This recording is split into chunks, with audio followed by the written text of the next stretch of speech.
नमस्कार, मी अरुण गोडबोले. आपण बघताय माझा चॅनल अरुण गोडबोले. 60 नंतरची आनंद यात्रा ही आपली मालिका चालू आहे. त्यातला हा 26वा भाग. किर्लोस्करवाडी ते वसंत आपटे हे एक ज्येष्ठ पत्रकार आहेत आणि आपले जग हे साप्ताहिक ते चालवतात. खूप उत्तम साप्ताहिक ते आहे. अनेक पुस्तकं दिली, अनेक पुस्तकांचं संपादन केले, पत्रकार म्हणून खूप काम केले, ग्राहक संरक्षण कायद्यात काम केले.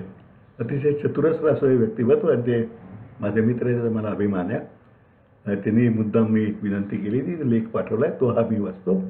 वृद्धत्व आनंदी कसे करावे. असं म्हणतात की शांतता निर्माण करण्यासाठी काहीच करावं लागत नाही, शांतता असतेच, आपण गोंगाट बंद करावा लागतो. तसंच आनंदाचं आहे. आनंद सर्वत्र आहेच, आपल्या मनानं दुःख करावी लागतात. जर आनंद असतोच तर मग वृद्धत्व झाले तरी ते आनंदी करायला कशाला हवं. दुःख करण्याचं बंद केलं तर काम भागेल. जरा मरण यातनं सुटला कोण भाग्यवंत, याचं उत्तर त्यातून कुणीही सुटलेलं नाही, हेच तर आहे. जरा जन्म विनाशाय अशी कोणती इलम सजीवाला सापडलेली नाही. तर मग माणसाची धडपड दीर्घायुष्यासाठी असू शकेल असं म्हणावं का. आता दीर्घायुष्य म्हणजे तरी किती आहे हा प्रश्न येतो. आजचा विषय ज्येष्ठासाठी दिला आहे. म्हणजे लेखक वाचक हे सारे बहुतांशाने दीर्घायुषीच आहेत. मग आता तरी या जन्मात साठवलेली दुःख उगाळत बसण्यास सोडावं ना.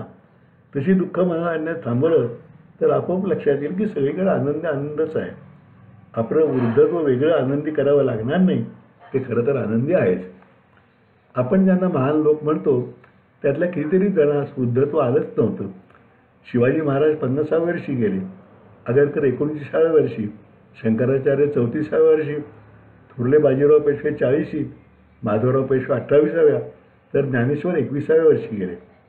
आपण आज सारेजण स्वतःला ज्येष्ठ म्हणवतो, परंतु या यादीतले कोणी ज्येष्ठ नव्हतेच म्हणायचे काय. केवळ वय वाढलं म्हणून कोणी ज्येष्ठ होत नसतो, तर त्या उभ्या आडीव आयुष्यात काय केलं असतं हे महत्त्वाचं असतं. ते केलेलं जर भरघोस असेल तर आनंद असतो, आणि आपण फार काही केलेलं नाही हे मनाला डाचत असेल तर मात्र आजवर जे दुःख उहात राहिलो त्याची सवय राहते आणि वृद्धत्वातला सारा आनंदच नाहीसा होतो. एक साधी गोष्ट कुणाही म्हाताऱ्याला सहज प्राप्त असते, ती म्हणजे तुम्हाला सारेजण काही कारण नसताना केवळ वयाला मान देण्यासाठी म्हणून लोन नमस्कार करतात, आशीर्वाद मागतात. हा सन्मान सरसकट फक्त म्हातारपणीत मिळतो. एवढ्या एकाच गोष्टीचा कितीतरी आनंद घेता येतो, पण आपल्यातले कितीतरी वृद्ध लोक तो सन्मान स्वीकारतानाही खडूस म्हातारपण दाखवतात. म्हणतात कालपर्यंत हा लेखाचा मला शिवाय घालत होता, आता ही नाटकं, मी म्हातारा झालो म्हणून. हे दुखणं अशा प्रकारे वाढवलं की आनंदी कसं राहता येणार. किंवा त्यातला काही उगाचच नम्र विनयाचं आव्हान, अरे अरे मला कशाला, मी तितका म्हातारा नाही झालो, अशा शब्दांनी हरवणारं तारुण्य पकडू पाहतात. एखाद्या उमलत्या पोरापोरीला नुसते सल्ले देऊन पिडतात. ती मुलं नातवंड मोठी झाली ते कळतं, परंतु आपण म्हातारे झालो हे मात्र कळत नाही. मग त्यातून आकारण किंवा ओढून घेतलेली टवाई वाटायला येते आणि त्या वेदनेत वृद्धत्वाचा आनंद घुसमटून जातो. आपल्या तारुण्याचा काळ होता तेव्हाही त्या काळातले वृद्ध आपल्यावर असे सृष्ट होते का, हे जरा आठवून पाहायला हरकत नाही. त्यांचा काळ झाला, आज आपल्याला मिळालं वृद्धत्व हे तर अटळच आहे. त्याचा आनंद मानावा असं नाही, परंतु दुःख करावं असं तरी काय आहे. जे अटळच आहे त्याचा आनंदही घेता येऊ शकतो, तशी आपल्याला सवय करून घ्यावी लागेल. वृद्धत्व काही एकदम येत नाही, भूकंपासारखं. काल परवापर्यंत त्याची चाहूल आपल्याला नव्हती, तरी ते जवळ येतच होतं. मुलं करती एकदम झाली नाहीत, आपणच तर त्यांना कर्त केलं आहे. मुलामुलींची लग्नकार्य आपणच तर बोलावून केलेली असतात. या दशकभराच्या काळात आपल्या वृद्धत्वाचा विचार करून ठेवायचा असतो. समजा तो विचार करण्याचा त्यावेळी राहून गेलेला असेल तर आता म्हणजे अगदी आत्ताच तो केला पाहिजे. आपल्या वृद्ध मनात आलेल्या मरगळीला पुन्हा चेतवलं पाहिजे. वाढदिवस साजरा करण्याची प्रथा हल्ली खूपच बहरली आहे. साधारण 10 वर्षापर्यंतच्या मुलामुलींचा वाढदिवस हा कौतुकाचा विषय असतो. औक्षण करणं, विद्याभ्यासासाठी उपयुक्त भेटवस्तू देणं, खाऊ वाटणं, मुलांच्या आनंदाबरोबरीनं त्यास नम्राचा संस्कार देणं, असं त्याचं स्वरूप असू शकेल.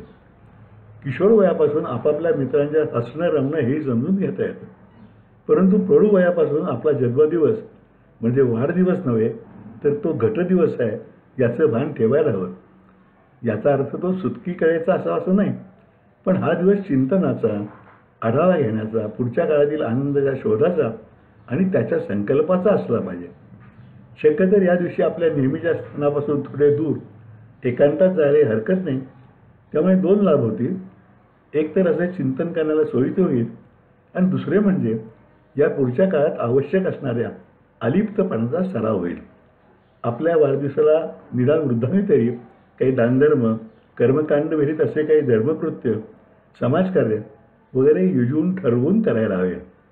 आजकाल वाढदिवसांनी मिळणाऱ्या आनंदापेक्षा या पर्यायाने आपला आनंद वाढल्याचे जाणवेल.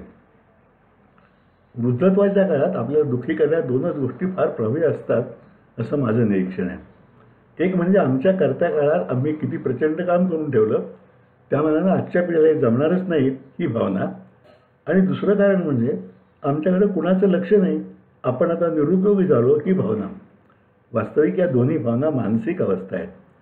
त्या आपल्यावर कुरवडी करून आपल्याला दुःखी करत असतात. पुढच्या पिढीबद्दलचे समज गैरसमज हा तर बहुतांशी वृद्धांचा मानसिक आजार म्हणावा इतका बळावलेला असतो. प्रत्येक पुढची पिढी ही आधीच्या पिढीपेक्षा हुशार आणि कर्तबगारच असते. तशी ती नसती तर माणूस झाडाच्या साली किंवा वलकरी नेसूनच फिरत राहिला असता. 1960च्या सुमारास आपल्या चरणात नवा पैसा आला, त्याचा हिशोब आपल्या आधीच्या पिढीला लागायचाच नाही हे आपल्याला आठवत असेल. त्या काळात माणसं पत्र लिहायची, मोबाईलची ढुंग नव्हती. हे तर आपण दिवसातून 10 घोकतो. छातीवर हात ठेवून सांगावं की आपण स्वतः दररोज किती पत्र लिहित होता आणि त्यावेळेला आजकाल दिवसातून किती फोन करतो. मग आजच्या पोरांना नावं कशाला ठेवावी. माणसाला मन असतं तेच तर वृद्धत्वाच्या काळातलं दुःखाचं कारण आहे. कुत्र्या मांजराला किंवा हत्ती वळायला आपण म्हातारं झाल्याचं आपल्यासारखं जाणवत नाही. हे दुःखाचं कारण कळलं तर मग तेच वृद्धत्व आनंदी कसं करायचं हे वेगळं सांगण्याची गरज नाही. मन शुद्ध तुझं हीच गोष्ट पृथ्वी मोलाची आहे. ते सांभाळून राहिलो तर भौतिक दुःखांना म्हातारपण कुरतडण्याचं कारण राहत नाही. प्रत्येक गोष्टीकडे सकारात्मक पाहायचं वगैरे सल्ले देण्याचंही कारण राहत नाही. दुःखाचं कारणच नाही झालं की शिल्लक राहणार तो आनंदच असतो. या वयात माणसानं हास्यकलावात जायचं, मोठ्या प्रवचनात जायचं, देवाधर्माच्या कामात जायचं, हे असलं लेखन वाचन करत बसायचं, हे सारे विरंगुळायचे पर्याय आहेत. त्यांचा हेतू तर असाच आहे की आपल्याला ज्या दुःखाच्या जाणीवेचा त्रास वाटत असतो त्याचा तेवढा काळ तरी विसर पडावा. एका अर्थी या साऱ्या वेदनाशामक गोळ्या आहेत असे मानावे. त्या गोळ्यांनी वेदना संपलेली नसते, पण संवेदना रोखता येते. दुःखाचा थोडा उपशम झाल्याचा भास वाटतो. तो झाला तरी ही गोष्ट लक्षात ठेवायलाच हवी की ही वेदनाशामकेसुद्धा सारखी घेऊन चालत नाही. तीसुद्धा बाधक ठरतात. मूळ कारणच कधीतरी नाहीसे करावे लागते. वृद्धत्व आनंदी करायचे मार्ग ज्याचे त्याने निवडायचे असतात ते माझ्यासारख्याने सांगितले तर फाटे फुटतात. कोणा डॉक्टरने पेशंटला सल्ले दिले तर ते मनोभावे मानणारे किती जण असतात. माझ्यासमोरच एका डॉक्टर पेशंटचा संवाद झाला. त्याची मला आठवण होते. डॉक्टर म्हणाला, खाणं जरा कमी करा. पुढची प्रश्नोत्तरे अशी, हो मी फारसं खातच नाही, जेवण जातच नाही, तर थोडं चालायला जा. सकाळपासून मी बाहेरच असतो. घरची म्हणतात सारखं बाहेरच फिरतात. साखर खाऊ नका. आमचा चहासुद्धा कमी साखरेचा. पक्वांना तर मला अजिबात आवडत नाही. मुलांना अभ्यास शिकवत जा. पोरं बाळ आम्हाला थांबतं आहे. हे संवाद असे की दुखण्यावरचा कोणता इलाज नव्यानं चालू करणं आता होणार नाही. करायचं ते सारं करून बसलोय किंवा ते काही जमण्याजोगं नाही.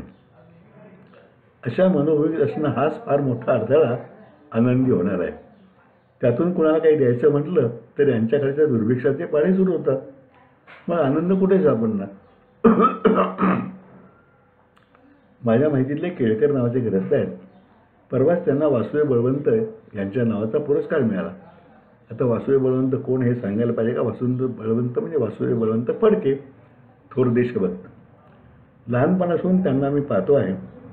बालपणी देवालाही नको झालेलं पोर म्हणतात तशी सारी परिस्थिती. 18 नाही 36 विश्व दारिद्र्य. बालपणीच अपघातात एक पाय कायमचा गेला. एकदा सारी पाठ भाजली. आई धुणी भांडणी करायची. या पोरांना विचार केला आपल्याला लोकांना देण्यासाठी काय आहे, केवळ रक्त. तेच द्यायला त्यांनी सुरुवात केली. आजवर सुमारे 156 वेळा त्यांनी रक्तदान केलं आहे. दान म्हणतोय मी, दान न म्हणतोय मी. साठी ओरडल्यावर ते थांबले, म्हणजे रक्त देण्याचे थांबले.